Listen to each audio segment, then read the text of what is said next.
Okay, good day. So today I will discuss on how to get certificate online via Coursera. So unang step natin is kailangan nating pumunta sa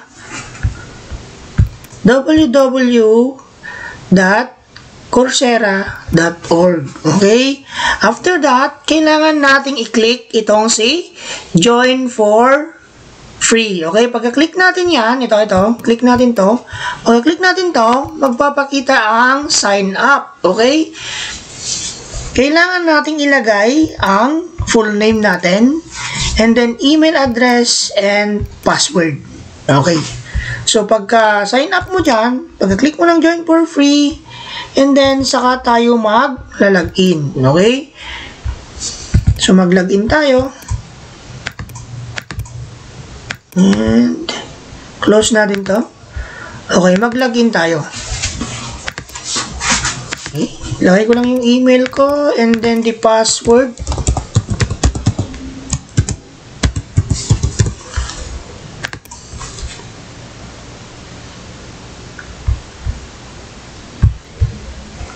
Tapos, pag naka-login na tayo, papasok tayo ngayon sa homepage ni Coursera. Okay? Mayroon kayong makikita ritong what do you want to learn? Okay? So, dito, ilalagay natin ngayon ang foundation. So, since foundation of data science ang gusto nating kuning certificate.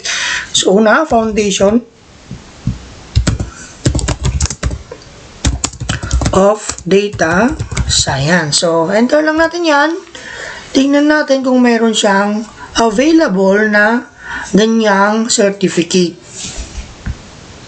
Okay, so merong nagpakita, Foundation of Data Science, sponsored by Google. So, asan na siya?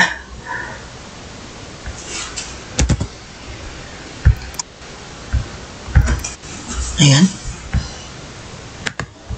Okay, so meron tayo ditong Foundation of Data Science and ito siya, okay? So, meron tayo ditong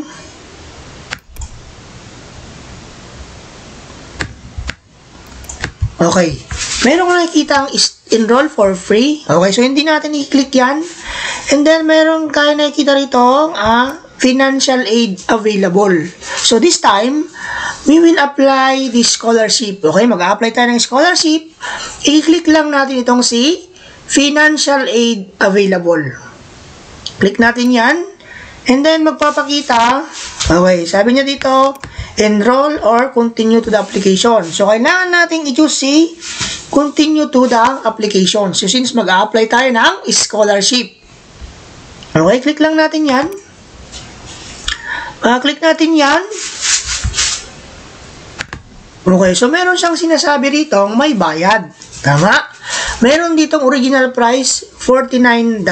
Okay? Kung meron ka namang pambayad at hindi mo kailangan ng scholarship, pwede mo siyang bayaran. Okay? So, since we are applying on scholarship, so kailangan nating ibigay natin yung hinihingi niya. Okay? Sabi niya dito, education, so college degree or some college ang ilagay nyo. So, college degree ang ilalagay ko. And then, annual income. Ilan ba yung kita mo sa isang taon? Okay, so nakalagay dito, 80,000. So, maglalagay lang ako dito ng 40 or 20,000. And then, next is employment status. Okay, so, ilagay ko dito,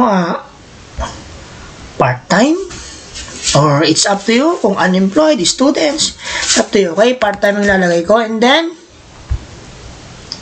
meron dito ang reason. Okay, reason.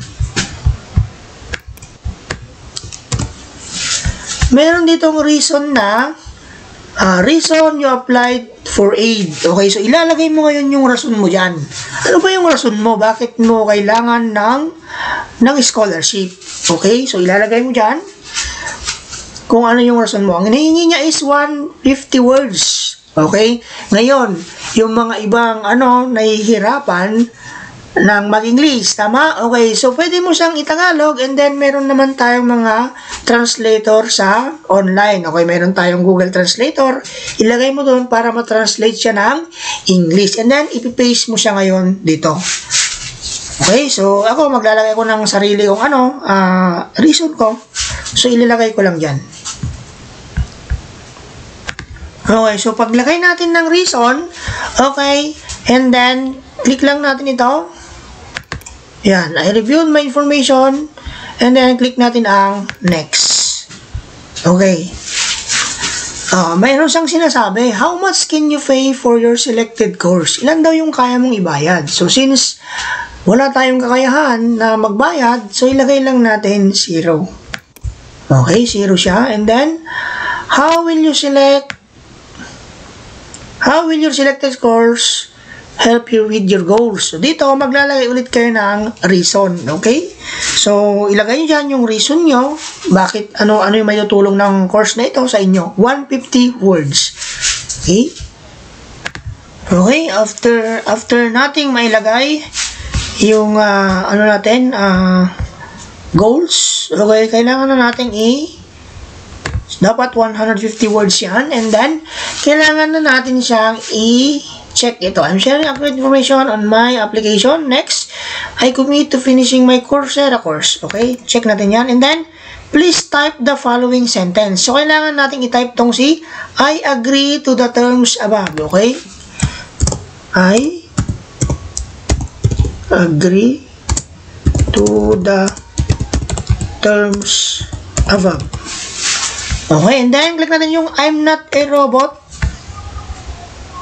Check natin yan.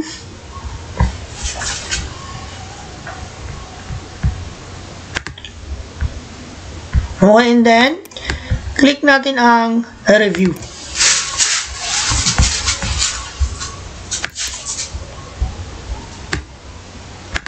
Okay, pagka-review natin, pag wala nang babaguhin, meron tayong edit dito. Pwede mo siyang i-edit. And then, i-click na natin ang submit application. Ito. So, pag-click natin yan, click natin to, submit application.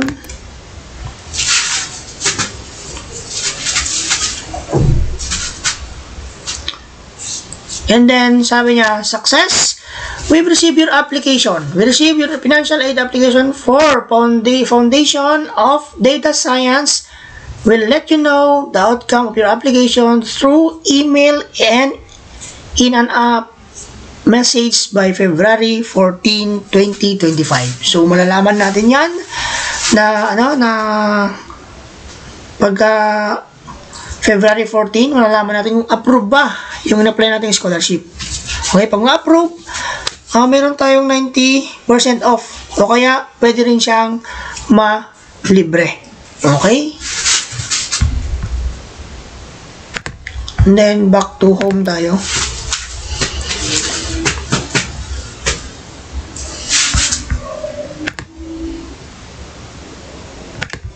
Okay, for example, na-approve na yung scholarship natin. So, dito mo siya makikita. Okay, pag na-approve na siya, dito mo siya makikita, pwede mo lang i-click tong go to course. Sa My Learning, click mo to, My Learning, and then magpapakita dyan kung na-approve na, i-click mo lang itong si Go to Course, and then start ka na.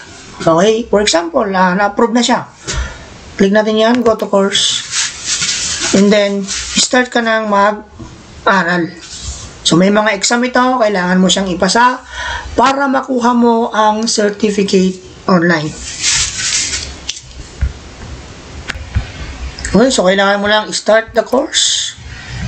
And then, okay, so meron silang ibibigay na lesson. So, kailangan mo lang kumpletuhin yan. Meron tayong lesson 1, lesson 2, lesson 3, and then, meron silang ibibigay na quiz. Okay, so you need to pass the quiz and the exam to get certificate online.